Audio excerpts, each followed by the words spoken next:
Sa video na to, paano natin i-maximize yung fiber internet connectivity natin. So, meron nga tayong fiber. Ang bilis na. Kaso, yung download era ngayon is tapos na. Agree ba kayo? Download era is tapos na. Dati kasi, nag-agawan tayo ng bandwidth. Ngayon, minimum na ng 200 Mbps yung bandwidth natin. Pero, sa era na ngayon is yung 200 Mbps, napakadali na lang mag-download. Kahit ilang gig pa yan, sa 200 Mbps, magiging minuto na lang yan. So for this episode, isi-share ko sa inyo ano yung device ko na para mas maganda yung experience ko sa fiber connectivity.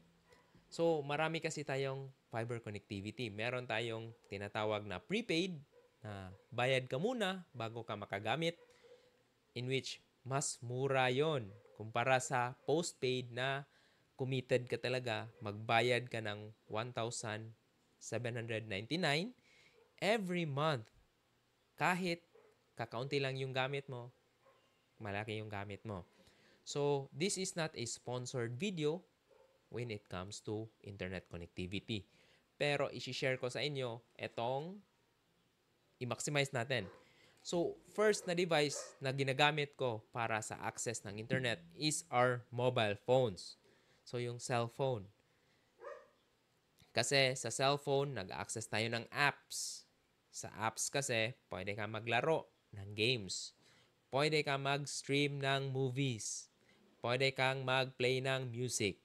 Kaya, cellphone, yung pinaka-easiest way na i-access. Okay? Pero, sa tingin ko, minsan kasi, yung phone natin is merong limitation. Limitation when it comes to maliit yung screen. Hindi masyadong maganda yung quality pag maliit yung screen.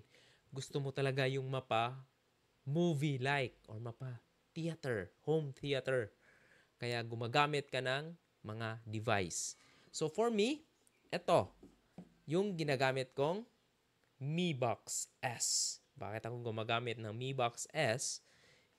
Ito, yung non-smart TV ko. Sinalpakan ko ng ganito na Mi Box S. Nagiging Android TV na siya, in which kahit anong application ng cellphone, kaya niyang mapatakbo using your TV or television. Bakit? Kasi sa ito lang, ginagamit ka lang ng HDMI papunta sa TV mo, tapos Wi-Fi sa internet, ito, kaya mo nang magpatakbo ng Android apps. 4K pa guys. I really enjoy watching movies here using the Mi Box S. Not only option, yung Mi Box S, napakaraming option ngayon na Android TV in which meron yung MXQ na low-end, low specs. Itong Mi Box S, napakadali. Mabilis. Mag-browse ka, mabilis. Lumalabas agad. Compare doon sa mga tag 1,000 na Android TV. Medyo tagilid tayo doon, guys. Ito, mura lang siya. Compare siya high-end na meron naman siyang NVIDIA Shield. Kung gusto mo talaga yung mga marami ng IOs. Pero ito, Mi Box S talaga yung the best.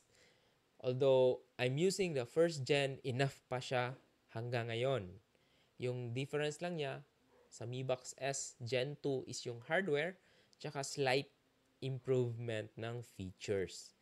Pero for me, I still prefer the Mi Box S Gen 1 kasi mas mura, cost-effective. Although medyo, ano lang siya, kalumaan, pero still kicking kumpara doon sa mga Android device na tagilid. Bakit rin gumagamit ako ng ganito? Hindi ako bumibili ng smart TV. Ang laking difference ng non-smart TV sa smart na TV. Tapos yung specs ng smart TV, tatalunin lang nitong Mi Box S. Kasi yun, ito malaki na yung memory. May storage. Pero yung TV nga, aabot sa 50,000, 40,000, 30,000. Pero ito, 2,000 pesos, your non-smart TV, syempre, dun ka sa cost-effective. So yun, isa yun sa mga applications na ginagamit ko when it comes to internet connectivity. Kahit sa YouTube, alam nyo ba na 4K, kaya mong mag-stream ng 4K sa YouTube? Sa Netflix, ito official nitong Netflix, so 4K rin. As long as you have a 4K television. Yung sa akin kasi 1080 lang, kaya okay na ako dito. Kung kahit meron akong 4K na TV, ito pa rin yung gagamitin ko. Kasi mas wiser option ito kumpara dun sa smart. Kasi ang laki ng difference. So kung meron kayong experience when it comes to Mi Box S and internet connectivity, pakishare naman sa comment. And then, help me grow this channel to improve your internet connectivity and more gadgets review on this channel. Maraming salamat and see you around. Yeah, rock on.